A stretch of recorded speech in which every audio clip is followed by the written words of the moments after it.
Hello fellow classmates. Alex Macharia and myself, Kevin Spencer, would like to present to you the information that we researched on the flash crash of 2010. So what is the flash crash? Well, the flash crash was a market crash that took place on May 6th of 2010 between time periods of 2:34 p.m. and 2:50 p.m. To be exact, it was the time period between 2:45 and 13 seconds p.m. to 2:45 and 27 seconds p.m., in which the Dow Jones Industrial Average dropped about 1,000 points in a matter of seconds, only to recover about 60% of that over the next 5 minutes. This flash crash represented the second biggest point swing and highest single-day point drop in Dow Jones Industrial Average history.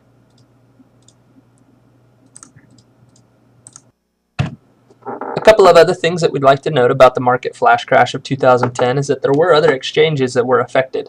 The CME and the NASDAQ also saw a similar widespread decline in other securities. Because of this, the Japanese yen, the euro, and the US dollars all fell in the aftermath of the 2010 flash crash. As a precursor to the crash, or what could be considered the general trigger, there was high volume S&P 500 E-mini contracts that were being traded, but that was also coupled with high market volatility. And we'll talk about those in the next slides. The actual crash details are a little bit more contentious and are discussed. Here on this slide, we have the event timeline of the May 2010 flash crash. We go through what happened during the day from 8 a.m. at the start of the trading to the end of the crash at 2:45 and 33 seconds p.m. And we'll explain the significance of the 33 seconds p.m. At 8 a.m., we see start of trading. As the doors open, there's a lot of prevailing market volatility resulting from the European debt crisis and from some major decisions that Greece needs to make. We see a lot of this volatility especially present at about 2:30 when the volatility index, the VIX, is seen to be up about 22.5% from the morning. This is one of the highest increases in volatility index that has been seen up to this point. At 2:30 p.m., amongst all the volatility and uncertainty in the market, we start to see the Dow Jones Industrial Average go down about 2.5%. High-frequency traders and SPY exchange trade funds, the securities most active, start to fall about 55% from a morning high of $6 billion to $2.65 billion at this point.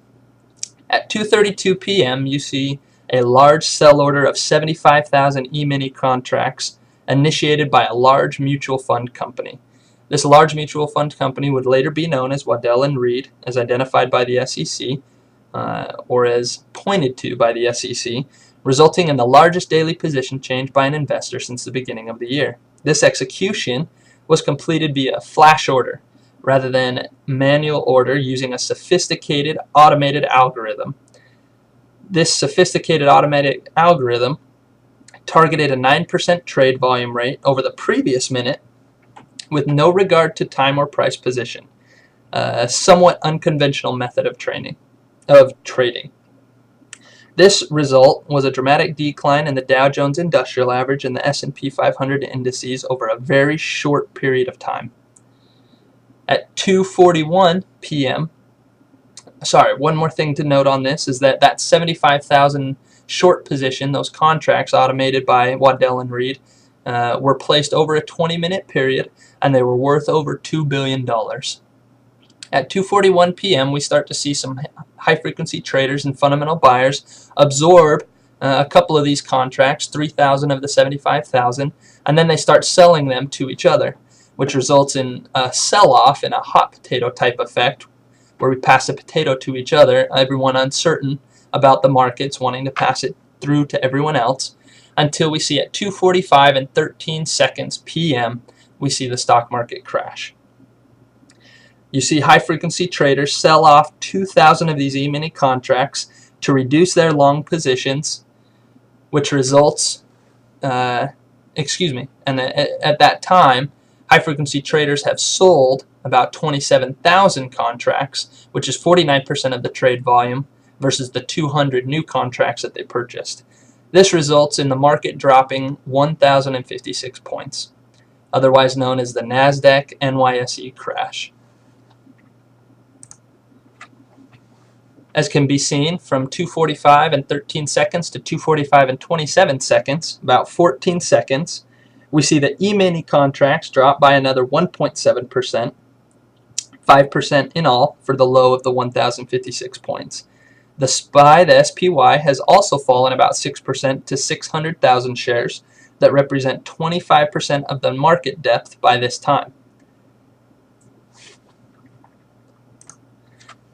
As an outcome to this period of volatility, some of the market events occurred from 2:32 p.m. to 2:45 and 28 seconds p.m. resulted in a rapid decline in E-mini prices, with 35,000 of the 75,000 future contracts being sold, with fundamental sellers shorting over 80,000 contracts, of which only 50,000 were bought by fundamental buyers. At 2:45 and 28 seconds p.m., the decline triggered the Chicago Mercantile Exchange's stop logic and paused trading for 5 seconds to reduce exasperation of the prices. This also absorbed some of the sell-side pressure through increased buy-side interest. It allowed the markets to somewhat stabilize themselves, which gave high-frequency traders the certainty to jump back into the market. So at 2:45 and 33 p.m., the sell pressure had dissipated and prices had gone back to somewhat normal levels from earlier in the day. We see a rise of about 60% in the markets. The E-minis, followed by the SPY, began to recover and the crash was over. We will now talk about some of the theories behind the flash crash. Several of the theories that have been presented in this presentation as triggers to the crash are known as the computer glitch theory, the fat finger theory, technical delays at the NYSE theory, and the impact of high-frequency traders theory. The first theory that we'd like to talk about today is the fat finger theory. To put this theory into perspective, I'd like you to think that you're transferring $100 from your savings account into your checking account, and you accidentally push an extra zero. You've now just transferred $1,000 from your checking account into your savings account, and you're desperately scrambling to make sure that you had enough money in the savings account. Well, that's exactly what happened with the fat finger theory. It's a theory that our suspect, Procter & Gamble, accidentally mispunched a sell order for more shares than were originally intended. This would have led high-frequency trading algorithms to dump their shares for fear of loss, a lot of uncertainty. The verdict on this was that it was unlikely. The CFTC provided no evidence supporting the theory, and it's interesting to note that Procter & Gamble's stocks actually drastically dropped after the E-minis had dropped. So even though they had the 37% decline in share price, this happened after the E-minis had dropped. Therefore, highly unlikely. The next theory that we'd like to talk about today is the computer glitch theory. It's very similar to the fat finger theory, except for without a human interaction. So instead of you accidentally pushing the extra zero, transferring $1,000 from your savings account to your checking account, a computer actually did that for you. It had a glitch, and it just transferred $1,000 from your savings into your checking. All your high-frequency trading algorithms that you would have had keeping track of your account are now selling off their shares because they see a high sell order coming through, and you have, in theory, the flash crash. The original suspect was a Citigroup computer, but there was no evidence found to support this theory, therefore the verdict was highly unlikely. The third theory that we'd like to talk about today has to deal with the technical delays that we're seeing at the NYSE. Now, the verdict on this, I'll jump to it real fast, is that it is feasible because the NYSE did delay up to 5 minutes in reporting good numbers. So you have the NYSE that is reporting slower numbers, and you have the Chicago Mercantile Exchange that's actually showing the correct numbers. So people who are watching both, keeping track of both of these numbers, are starting to see discrepancies big time, especially with the delay in 5 minutes. So you have a massive confusion that arouses between all the shareholders, and especially amongst high-frequency trading algorithms, and everyone starts to sell off their stock to save their position. The suspect in this theory is actually the NYSE and the ATS, Alternative Trading Systems, and the verdict, as we were saying, is feasible. There is evidence to show that the NYSE did delay up to 5 minutes. The last theory we'd like to talk about today is the impact of high-frequency trading on the flash crash. Now, in the other three, we had a trigger that told the high-frequency traders to start to sell. And in this one, we have a trigger as well, but the trigger is the volatility index.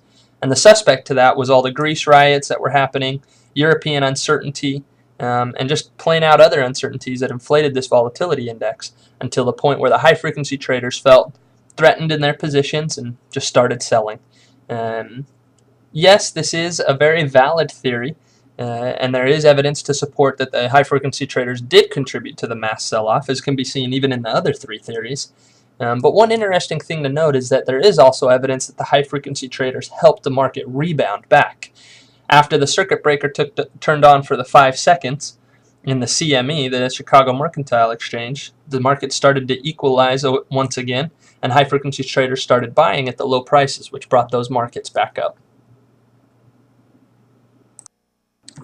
We'll now talk a little bit about the SEC and the CFTC report, which is the analysis of the events.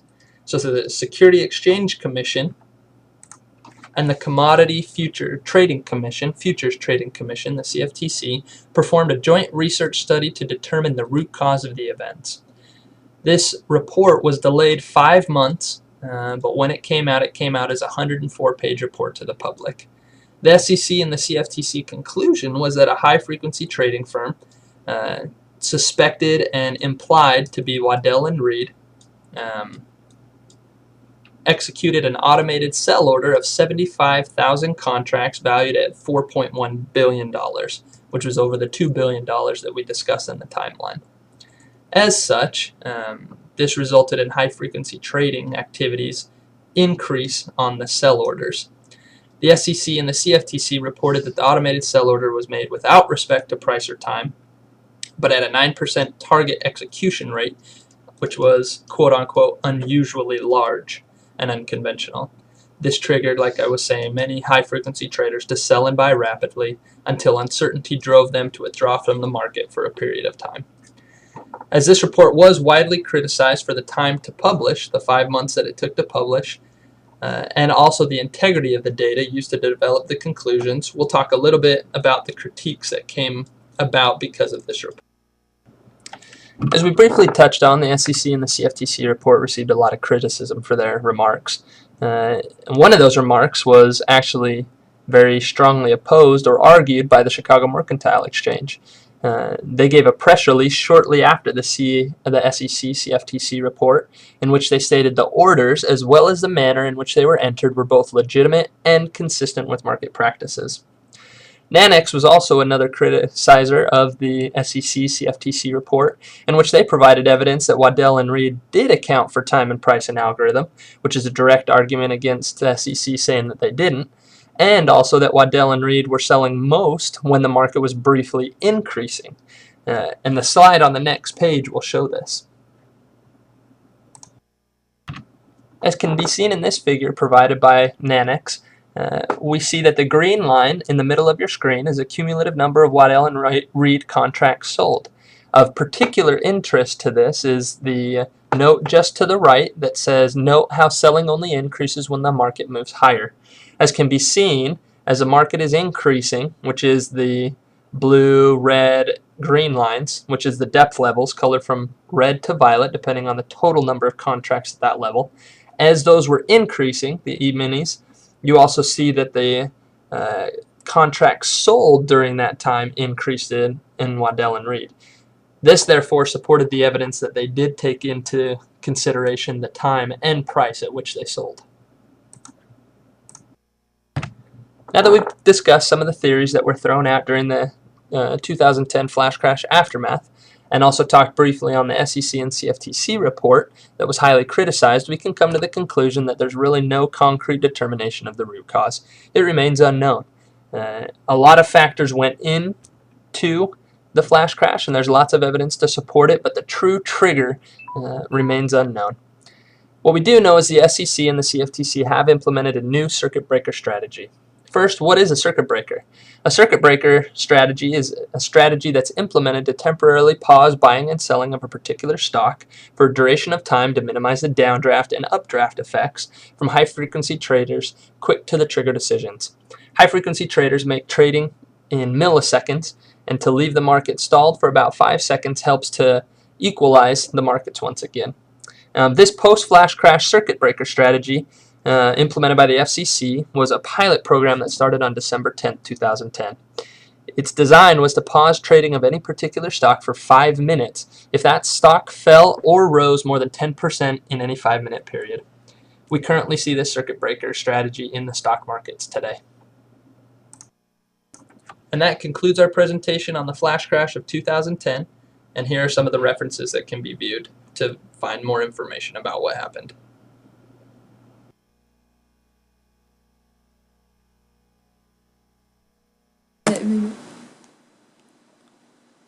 Hi, I'm Natalie Shields. And I'm Todd Henkel, and today we're going to talk about international diversification. The topics will include a definition of international diversification, some advantages and disadvantages, and then some findings that we found interesting, which includes some differences between corporations and individuals, and then also some differences based on the country of origin. Finally, we'll provide some conclusions. The definition of international diversification is the investment of one's portfolio in securities that are traded in various countries. This is done to reduce risk, often political risk. Though some analysts argue that international diversification is less effective in an era of globalization, other analysts dispute this. Next, we will talk about some advantages of international diversification. An investor will generally find that international diversification will generally result in risk reduction in the portfolio. This is because the portfolio will include uncorrelated assets between various markets globally, and these assets can be uncorrelated for either geographic reasons or based on different industries.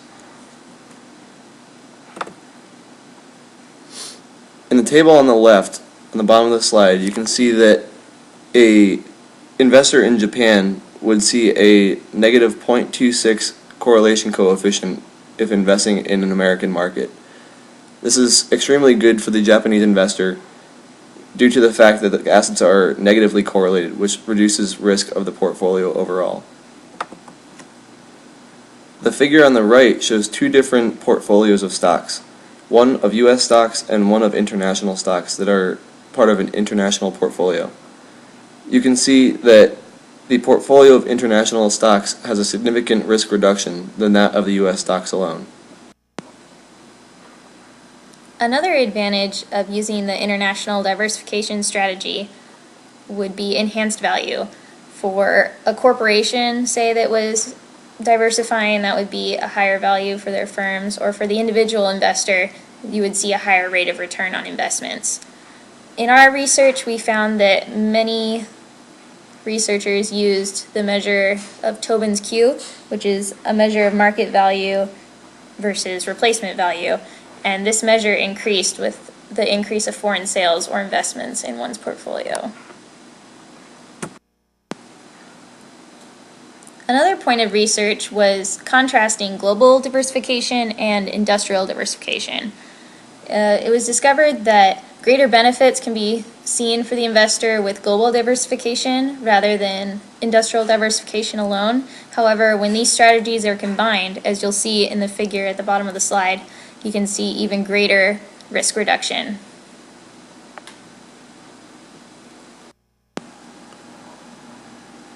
The last advantage that we found in our research is that an investor will experience a greater benefit by investing in the global bond market as opposed to a single country's bond market. You can see from the figure on the left at the bottom that someone who invests in the global bond market will more than double the expected rate of return as compared to the U.S. alone for the same risk level that would be experienced in both markets. Further, our research showed us that an investor that invested in both the stocks and bonds globally experienced a higher rate of return for risk level than any single market for either bonds or stocks in the world. Next, we will go into some disadvantages of international diversification. The first disadvantage we found was that investors will tend to experience a higher correlation coefficient when investing in familiar countries. This familiarity can be either as a result of geographic similarities or cultural similarities. This higher correlation coefficient will result in less risk reduction and will not provide as many benefits to the investor. For example, if you look at the table on the bottom of the slide, a Belgian investor that invests in the U.S. stock market will experience a correlation coefficient of 0.83, which is very high.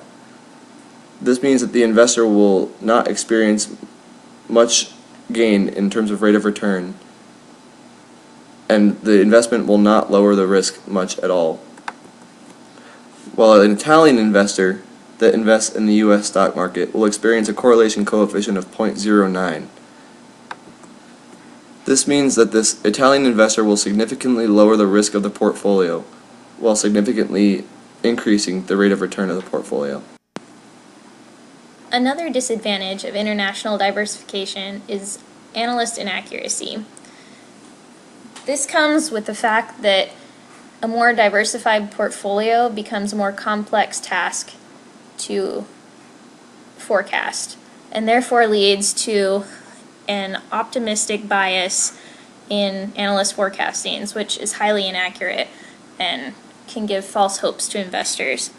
Also, with complex forecasting tasks comes analyst herding, which is the phenomenon by which individual analysts will have their forecast tend towards the norm and are less likely to forecast away from the norm.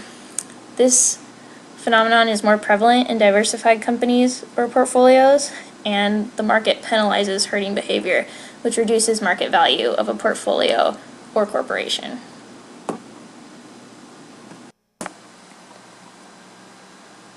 Another disadvantage to investing globally would be the foreign information disadvantage.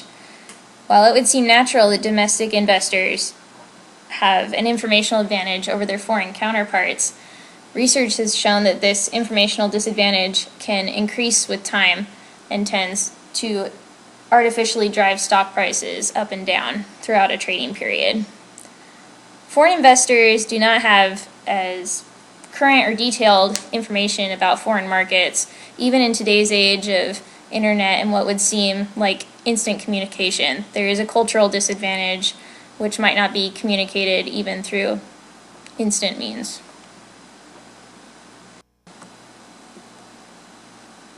There are further institutional costs associated with global trading. Generally, these foreign markets will impose taxes on foreign investors so that investors cannot just invest in any global market without any penalty. Also, there can be further fees imposed by both the domestic markets and the foreign markets that will make trading abroad seem somewhat daunting. However, you'll find in our conclusions that we feel that the benefits associated with international diversification significantly outweigh the risks.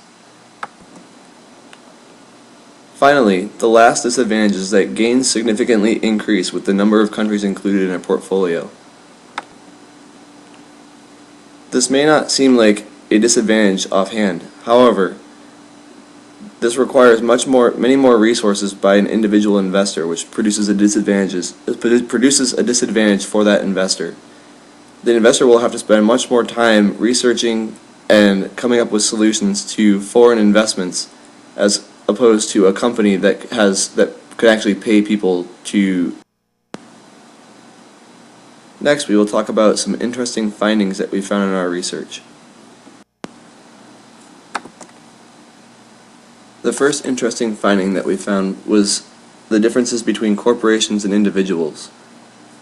We found that gains are not universal for all industries, and the greatest benefits will be seen by companies if very few of your competitors are diversified internationally, or if you are within a small or obscure industry with a small combined market share. And one primary example of this would be, let's say, McDonald's, who is internationally diversified. They have major competitors such as Burger King, who are also internationally diversified.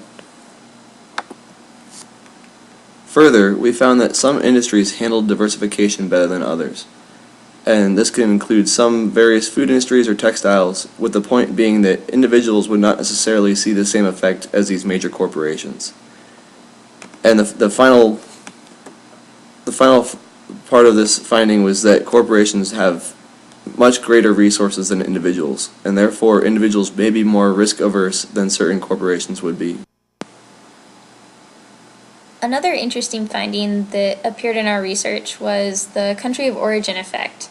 It seems that when contrasting an American investor versus a Japanese investor, the United States would see greater benefits in terms of a higher rate of return, but a Japanese investor would see greater benefits through lower risk levels.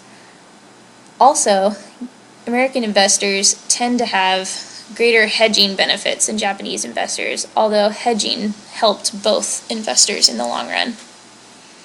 Also, you'll see from the figures at the bottom of the slide that different countries naturally have different attainable risk floors, and this can contribute to the overall advantage they would see when implementing a strategy of global diversification of their portfolio. Some continued findings to the country of origin effect were that if an investor chose to invest in countries with higher creditor rights than those of the United States, they would see an increased value, primarily through reduced risk. Also, a diverse international portfolio is always superior to a diverse domestic portfolio because, as you see from the table at the bottom of inter-country correlation coefficients, a domestic portfolio can only attain a 1-to-1 correlation coefficient with itself, but combining industrial diversification with global diversification, say a Japanese investor investing in Mexico with a negative 0.24 correlation coefficient, the benefits they saw from a diverse domestic portfolio would only be exaggerated should they choose to diversify internationally.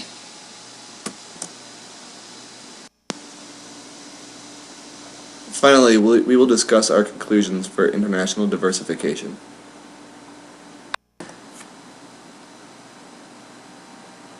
We discussed in this presentation several disadvantages to international diversification. However, it should be made clear that there are strategies for hedging all of these risks and disadvantages. And as such, international diversification is always advantageous, assuming, obviously, with proper investment in minimally correlated assets. One of the biggest conclusions is that we found that individual investors may be uncomfortable with these unknowns and risks associated with international diversification. However, the benefits cannot be matched domestically in the domestic markets. It seems that the lack of international investing by these investors seems to draw more from the investors being risk averse themselves in investing in unknown foreign assets than actual barriers presented by the market themselves. Our recommendation based on these findings is that each investor should investigate the possibilities of investing internationally and diversifying internationally. However, before proceeding to do so, each investor should investigate specific concerns based on the individual's country of origin, as we discussed in the presentation.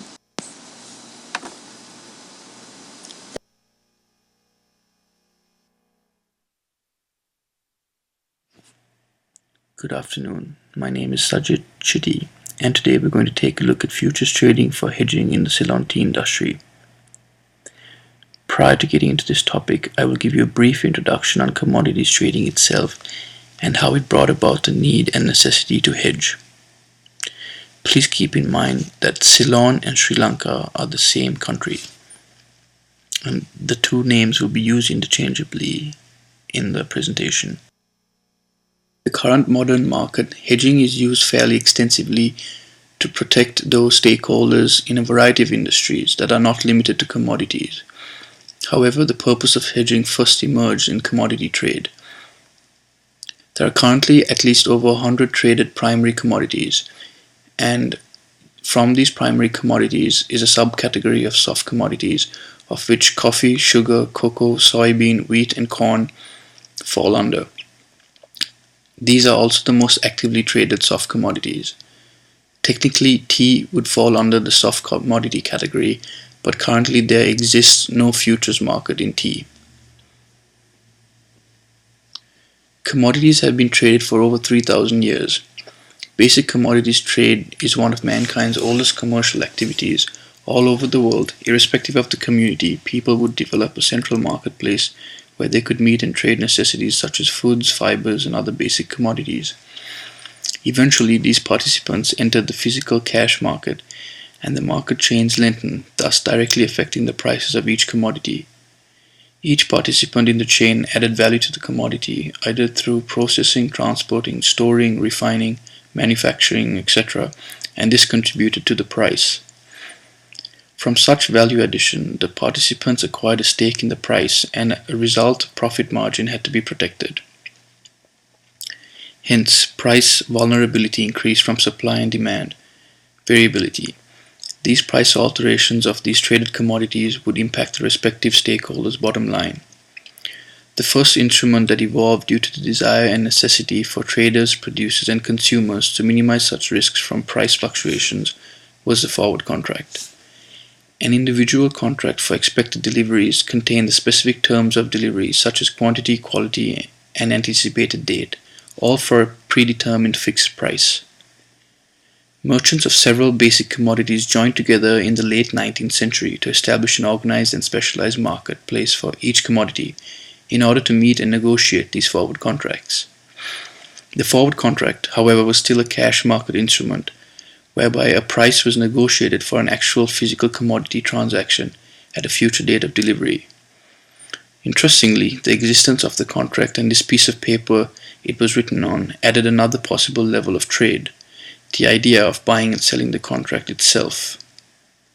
As a binding instrument that committed the holders to a transfer of the physical commodity, the contract itself could change hands many times as long as its terms remained until the actual delivery took place.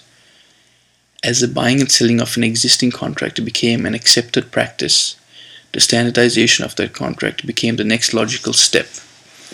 The standardization of the forward contract led to the creation of the futures contract that added a whole new dimension to commodity trading.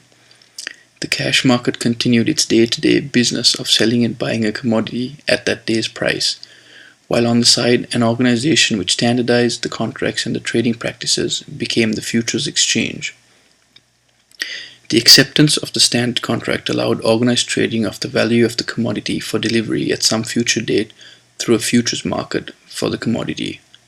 The futures contract had specific terms, amount, type, price, time frame, etc., but unlike the forward contract, it did not apply to any specific transaction.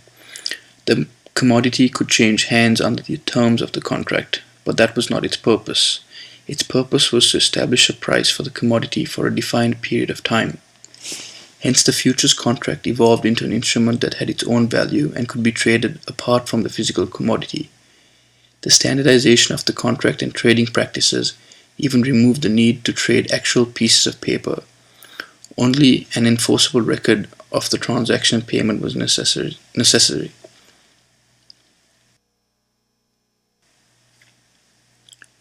Hedging is based on the principle that cash market prices and futures market prices tend to move up and down together. This movement is not necessarily identical, but it usually is close enough that it is possible to lessen the risk of a loss in the cash market by taking an opposite position in the futures market. Taking opposite positions allows losses in one market to be offset by gains in the other. In this manner, the hedger is able to establish a price level for a cash market transaction that may not actually take place for several months. A question which comes to mind is why tea and why the Ceylon tea industry?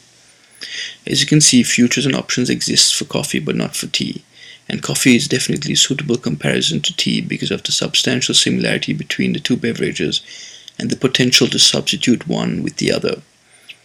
Of course, it can be argued that coffee is consumed second to water in the world and the coffee market is enormous. However, the tea market does follow closely behind. The Sri Lankan tea industry was chosen because of its established crop quality, consistency, and regulations. Sri Lanka is also the world's largest exporter of tea and contributes to 10% of world production, so it has a substantial stake in the tea industry itself. However, the main reason it was chosen because in terms of volatility, prices in Sri Lanka lead both in terms of coefficient of variation and standard deviation measures, according to the Tea Research Institute in Nanjing, China. In the following slide, we will look more closely at a table that compares these coefficients of variations and other measures with other producing countries. The table shown here gives ranking of mean, coefficient of variation, and standard deviation from measurements taken in 2009 of the world's largest tea producing countries. As you can see, Sri Lanka ranks number 1 with the mean value of 221, which is the prices paid on average at the tea auctions. It ranks number 1 again with the coefficient of variation being 27.7, which is significantly higher than the lowest country, Kenya, that has a coefficient of variation of 22.5. Sri Lanka ranks number 1 yet again with a standard deviation value of 61.2, which is more than twice that of the country with the lowest value, being Malawi at 27.5. All these values shown here and figures imply a substantial amount of volatility in the tea prices. Thus, it can be argued that there's significant evidence of price volatility and the reason and need to hedge. It is also clear that with such fluctuation in prices, hedging would be beneficial not only to those stakeholders who buy and sell teas, but to those who are willing to speculate in a tea futures market if there was one created. What we're looking at here is a chart showing Ceylon tea prices from the period of January 2007 up until November 2009. The red line depicts the high-grown prices in Sri Lankan rupees, whereas the green depicts the low-grown, and the purple is the average of the two. This table shown here gives the pairwise correlation matrix between prices of tea in world tea auction markets of 2009. Upon glancing at this table, it's interesting to take note that almost all the countries have a very high correlation coefficient with each other. Taking Sri Lanka in focus again, the country has a correlation coefficient of 0.95 with that of the Food and Agriculture Organization, followed by 0.89 with that of India and 0.83 with that of Indonesia. What we can garner from this information is if we were to create a tea futures exchange in any one of these countries, the other countries could also use the futures contracts in tea from the given country to hedge against price volatility because of this high correlation coefficient. Here we have a list of why futures are useful in hedging and some of the characteristics in certain commodities that enable the creation of futures markets. Behold the short hedge and the long hedge. The short hedge is primarily used by a seller who would like to lock in a high price in the market, and the long hedge is used by a buyer who would like to lock in a low price in the market. When a hedger takes a long or short position in the futures market, they are actually transferring the highly volatile and hence risky price fluctuations of the cash market and futures market with that of the potential fluctuations in the basis. The basis is equal to the difference between the cash price and the futures price, and it can be positive and negative. If this difference is becoming more positive, the basis is said to be strengthening, whereas if this is becoming more negative, it is said to be weakening. Given certain positions in the market, if they are long or short, the differences between the basis strengthening and weakening can have profound effects on the final outcome in terms of profits or losses. Here is an interesting graph which depicts the spot price index interdependence with future price indices. This difference between spot price and future price, as defined in the previous slide, is the basis. And based on this graph, it can be seen that there is not much fluctuation between the two prices, and thus the basis, versus the prices themselves.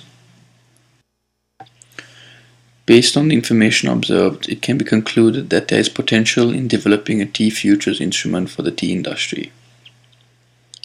It is certain that the market is very liquid given the amount of people that have stake in the tea industry around the world and in the Ceylon tea industry itself. It was shown that there were severe price fluctuations, and these can be capitalized for making actual capital gains, both for the hedger as well as the speculator, despite the hedger engaging in the hedging stances to be able to protect himself or herself from price fluctuations. It is certain that further in-depth research must be conducted on numerous other years of Ceylon tea prices and of various other grades of tea to get started. What was shown right now is just the surface of the research that needs to be conducted. There are numerous districts in the country itself that produces tea of vast varieties and characteristics, despite being grouped into specific grades or large categories. The best approach would be to implement a tea price index for a certain grade or district of the finest and most volatile in price teas. We could use the auction price averages for the teas that this index encompasses. So it is clear that the largest obstacle up to now would be to solve this heterogeneity problem in form of the index and determine if there will be enough liquidity in the market, essentially through speculators. Although it should be kept in mind that the heterogeneity of tea could pose an immense obstacle for being able to establish a feasible tea futures instrument, there will be ways to work around this by implementing such an index. Here's a list to show the abundance of coffee exchanges available to trade futures contracts in coffee.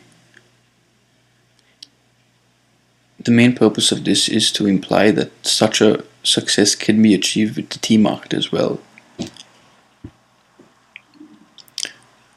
The coffee exchanges available here could also be accessed and analyzed to see if there could be a correlation between coffee prices and tea prices, either positive or negative, and this can be used to enforce a hedging strategy for the tea industry. As of now, given the availability of commodities with futures other than that of tea, an alternative has to be reached. The most feasible method would be to implement a minimum variance portfolio to hedge tea. By loading up the given hedger or speculator's portfolio with coffee futures or that of some other soft commodity, one with a high positive correlation or perhaps even a negative correlation will have to be discovered and researched. Without the existence of actual tea futures, obtaining a perfect or near-perfect hedge would be a theoretical impossibility. However, another commodity, if there exists a correlation, would certainly achieve the goal of accounting for price instability. This presentation served its purpose of introducing the futures contract and its usage in hedging commodities. We looked into the Ceylon tea industry and how there is a desire and need based on price volatility for hedging. We also found upon further research that there is definitely potential to implement a tea futures market, since there exists none currently and since the coffee futures market seems to be a success. The current absence of actual tea futures warrants a need to use suboptimal contracts that are highly correlated with tea prices of the respective teas and that have a similar variance. Once this has been achieved based on the correlation and standard deviations of the assets, we can calculate the minimum variance hedge ratio, where ρ will be the correlation of the two assets and sigma s the standard deviation of the spot price, while sigma f the standard deviation of the futures contract prices. We can conclude that futures contracts will be very powerful for implementing a hedging strategy and protect given hedgers and speculators from price fluctuations. Thank you for your time. I hope you enjoyed the presentation.